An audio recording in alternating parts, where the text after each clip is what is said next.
আওয়ামী লীগ হচ্ছে একটি সফল বিএনপি। এখন ওই সফল বিএনপির পরিণতি কিন্তু খুব খারাপ হয়েছে। কারণ ব্যর্থ আওয়ামী লীগকে এটা মনে রাখতে হবে, মানে ব্যর্থ আওয়ামী লীগ মানে বিএনপিকে এটা মনে রাখতে হবে। স্যার সালাউদ্দিন আমাদের মুখে যে আমাদেরকে কুইনাইন খাওয়াইছেন আপনারা, বলেছেন না, ম্যানিপুলেশন করা, সেটাও লগি বৈঠা ডেকে আনলো বাংলাদেশে, এবং আওয়ামী লীগের 17 বছর ফ্যাসিবাদ ডেকে আনলো। মানে বিএনপি ক্ষমতাটা কুক্ষিগত করতে চায় কিন্তু পারে না।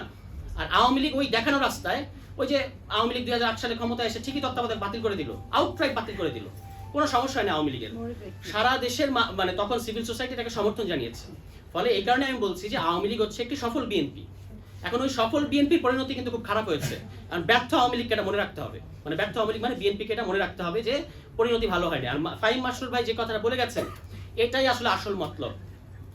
যে অধ্যাদেশগুলো তারা বাতিল করে দিচ্ছে এর পেছনে আসল মতলব হচ্ছে 2023 সালের নির্বাচন। তারা আবারও ওই ক্ষমতা হস্তান্তরের মুহূর্তে একটা বড়সড় ঝামেলা পাকাবে, এটাই হচ্ছে বিএনপির পরিকল্পনা। এবং সেই জন্যই তারা এখন রাস্তা ক্লিয়ার করছে।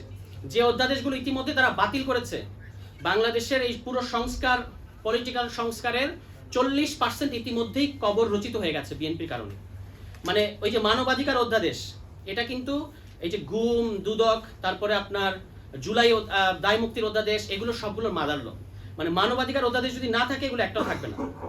জুলাই অধ্যাদেশ নিয়ে আপনাদের একটা কথা বলি, আমরা বিএনপিকে সাধুবাদ জানিয়েছি, অনেকে খুশি হয়েছে বা অনেকে আসলে হয়তো স্বস্তি পেয়েছে যে জুলাই দায় মুক্তিটা অন্তত বিএনপি দিয়েছে। কিন্তু সেখানেও তারা একটা খুবই সূক্ষ্ম মানে ঝামেলা করে রেখেছে। সেটা কি? ওখানে জুলাই দায় মুক্তির অধ্যাদেশে বলা আছে যে পুলিশের সাথে জুলাই মাসে যে এনকাউন্টার, সেটা আসলে দুই ভাবে বিভক্ত। একটা হচ্ছে রাজনৈতিক প্রতিরোধ এবং আরেকটা হচ্ছে সাধারণ ফৌজদারি অপরাধ। যদি মানবাধিকারের নতুন অধ্যাদেশটা পাশ হতো, তাহলে কোনটা সাধারণ অপরাধ আর কোনটা রাজনৈতিক প্রতিরোধ, এটা ঠিক করতো এই স্বাধীন মানবাধিকার কমিশন। কিন্তু সেই মানবাধিকার অধ্যাদেশটা যখন বাতিল করে দেওয়া হচ্ছে, দ্যাট মিনস হচ্ছে পুরনো 2009 সালের মানবাধিকার আইনটা আবার ফেরত আসছে। সেই আইনে বলা আছে যে যদি কোনো ঘটনার সাথে আইন শৃঙ্খলা বাহিনী জড়িত থাকে, সেই ঘটনার তদন্ত বা ব্যবস্থা মানবাধিকার কমিশন নিতে পারবে না। তাহলে কে নেবে? যার বিরুদ্ধে অভিযোগ সেই নেবে, পুলিশ। অর্থাৎ সামনে যদি রাজনৈতিক বিবেচনায় বিএনপি সরকারের মনে হয় এবং পুলিশের মনে হয় যে, কারণ তারাই ঠিক করবে কোনটা রাজনৈতিক প্রতিরোধ এবং কোনটা আপনার ওই সাধারণ অপরাধ। ফলে যদি কাউকে তারা নাজেহাল করতে চায়, বিরোধী মতকে, এই ধারাটা দিয়ে তারা নাজেহাল করতে পারবে। সেই সূক্ষ্ম ফাঁকটা কিন্তু এমনকি যে অধ্যাদেশটাকে তারা গ্রহণ করছে সেখানেও রেখে দিচ্ছে, আর যেগুলো বাতিল করছে সেগুলোর কথা তো বলাই বাহুল্য। ফলে আমাদের একটু খেয়াল রাখতে হবে যে তারা দায় মুক্তি দিচ্ছে, কিন্তু এটাতে আমাদের স্বস্তি পাওয়ার কোনো কারণ নাই। এখানে একটা ফাঁক তারা রেখে দিয়েছে। এখন আমরা আসলে ভাবতে পারি না যে এত দ্রুত যে আমাদের যে অর্জন, সে অর্জন নিয়ে আবার কথা বলতে হবে আজ, এবং সেটা আবার দাবি জানাতে হবে। এটা আমরা ভাবতে পারি না, কিন্তু আমাদের করতে হচ্ছে। আজকের শিরোনাম যদি আপনারা খেয়াল করেন, আমরা খুব পরিকল্পিতভাবে জুলাই সনদ এখানে রাখি নাই। কেন রাখি নাই? কারণ বিভিন্ন প্রোগ্রামে আমরা যাচ্ছি, বিএনপি সংশ্লিষ্ট লোকদের সাথে দেখা হচ্ছে, তাদের সবার হাতে হাতে জুলাই সনদ। মানে কি এক বাংলাদেশে আসলাম, এখন বিএনপি সবচেয়ে বেশি জুলাই সনদের মানে আপহোল্ডার হয়ে গেছে। দেখি যে তাদের সবার হাতে জুলাই সনদ। ঘটনা কি?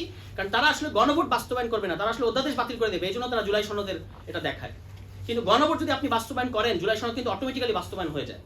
এই জন্য আমরা আর জুলাই সনদ বাস্তবায়ন করেন এই দাবি করি না। আপনি গণভোটকে ডেকে দিতে চাচ্ছেন। আচ্ছা, বিএনপি বলছে ওই কুইনাইন নাকি খাওয়ানো হয়েছে, আপনারা শুনছেন না স্যারের মুখে, না স্যার সালাউদ্দিন আমাদের মুখে, যে আমাদেরকে কুইনাইন খাওয়াইছেন আপনারা, বলেছেন না? আরে ভাই, এমন জ্বর আসছিল, কুইনাইন না খাওয়ার উপায় কি? এখন জ্বর সেরে গেছে, আপনি ভুলে গেছেন যে কুইনাইনটা কেন খাওয়াইতে হয়েছিল। আপনিও তখন কুইনাইনের পক্ষেই ছিলেন। এবং এই যে এখন গণভোটটাকে তারা বাতিল করে দিতে চাচ্ছে, বা গণভোট তারা মানবে না, গণভোট অধ্যাদেশটা, আমরা কিন্তু গণভোট অধ্যাদেশ নিয়ে কথাই বলতেছি না, যে গণভোট অধ্যাদেশ তারা বাতিল করে দিচ্ছে। এই গণভোট অধ্যাদেশ বাতিল করে দেওয়ার মাধ্যমে আসলে গণভোটকেই তারা বাতিল করে দিচ্ছে। এবং জুলাই সনদ এখন তারা বলছে অক্ষর অক্ষরে বাস্তবায়ন করবে, কিন্তু ইতিমধ্যে জুলাই সনদকেও তারা ভায়োলেট করা শুরু করেছে। যার একটা প্রমাণ হচ্ছে সুপ্রিম কোর্ট সচিবালয়। এটার ব্যাপারে তাদের কোনো নোটিফিকেশন ছিল না, কিন্তু তারা এটা বাস্তবায়ন করবে না, মানে অলরেডি করে নেই, অধ্যাদেশ বাতিল করে দিয়েছে। তারা পুলিশ কমিশন, যেটার কথা মনিরা শারমিন বলেছেন, সেই পুলিশ কমিশনের ওই আইজিপির যে সুপারিশ করার বিধান ছিল, সেটাকেও তারা বাতিল করে দিয়েছে। মানে যেটা অন্তর্বর্তী সরকারের আমলে প্রণীত হয়েছিল যে পুলিশ অধ্যাদেশটা, সেটা ইতিমধ্যেই অত্যন্ত দুর্বল একটা অধ্যাদেশ ছিল। সেই দুর্বল অধ্যাদেশকে তারা জাস্ট ওটা রাখবে না, এই কারণে তারা এইটুকুকে, ওই আইজিপির নিয়োগের যে সুপারিশ, সেটাকে বাতিল করে দিয়ে এখন হচ্ছে আপনার পুরো কর্তৃত্ব, মানে একজন দলদাস আইজিপি বসাবে, এটাই তাদের নিয়ত। এবং এটার প্রমাণটা তারা কোথায় রাখছে? একেবারে সিলি ক্রিকেটের মতো একটা বিষয়, যেখানে বিসিবি, সেখানে তাদের স্থায়ী কমিটির 3 জন হেভিওয়েট নেতার পুত্রকে বসাতে হচ্ছে তাদের। This is BNP.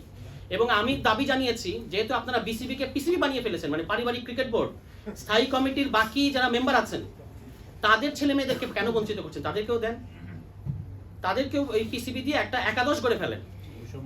এটাই হচ্ছে, হ্যাঁ, তাদের সাথে বৈষম্য হচ্ছে। যাদেরকে আপনারা দিলেন না, মানে স্থায়ী কমিটি যে সকল মেম্বারদের ছেলেমেয়েরা জায়গা পেল না, তাদের সাথে বৈষম্য করা হচ্ছে। আমি তাদের হয়ে বলছি যে আপনারা বাকিদেরকেও এখানে দেন। এবং হ্যাঁ, এখানে আবার এই যে একজনকে রেখেছে, আপনারা দেখেন আমাদের অনেক প্রিয় রাসনা ইমাম আপা, তাকে কিন্তু এখন ববি হাজ্জাজের স্ত্রী হয়ে যেতে হয়েছে। মানে উনি ববি হাজ্জাজের স্ত্রী ডেফিনেটলি, কিন্তু এটা কিন্তু ওনার সামাজিক পরিচয় না। উনি একজন ব্যারিস্টার, উনি একজন আইন বিশেষজ্ঞ। এখন এই বিএনপির খপ্পরে পড়ে, মানে মানুষ ওই যে বলে না যে মানুষ বিপদ কেটে গেলে বিএনপি হয়ে যায়। এখন উনারা যে বিএনপির খপ্পরে পড়ছেন, এই বিএনপি খপ্পরে পড়ার কারণে উনার যে এতদিনকার প্রফেশনাল লাইফ, উনার যে এতদিনকার সামাজিক লাইফ, উনার যে সামাজিক মর্যাদা, সমস্ত কিছু এখন ববি হাজ্জাজের স্ত্রী হয়ে গেছে। এবং উনি এটা কেন মেনে নিয়েছেন আমি খুবই আশ্চর্য হয়েছি। আমি রাসনা ইমামের প্রতি আহ্বান জানাবো যে আপনি এই অপমানটা মেনে নিয়েন না, আপনি ওখান থেকে বের হয়ে আসেন। কারণ ওখানে আপনাকে ববি হাজ্জাজের স্ত্রী কোটায় রাখা হয়েছে, এটা আপনার জায়গা না। আপনি ক্রিকেট সংশ্লিষ্ট ব্যক্তি না। আপনার আরো বিএনপি যদি আপনার মর্যাদা বুঝতো, তাহলে আপনাকে আরো গুরুত্বপূর্ণ জায়গায় দিত, যেটা আপনি ডিজার্ভ করেন। কিন্তু আপনাকে রেখেছে কোথায়? ওই যে নারী হিসেবে নারী কোটা দেখাবে যে হ্যাঁ আমরা একজন নারীকেও রেখেছি। সেই জন্য তারা আসলে বিসিবির ওই পরিচালনা কমিটির সদস্য হিসেবে আপনাকে আসলে এর মধ্য দিয়ে আপনার মর্যাদাকে তারা ভুলুণ্ঠিত করছে। এটা রাসনা ইমাম বাবা বুঝবেন না, এটা আমরা বিশ্বাস করতে চাই না। ফলে তার প্রতি আমাদের আহ্বান থাকবে যে আপনি এটা থেকে বের হয়ে আসেন, যদি আপনার আত্মমর্যাদা থাকে।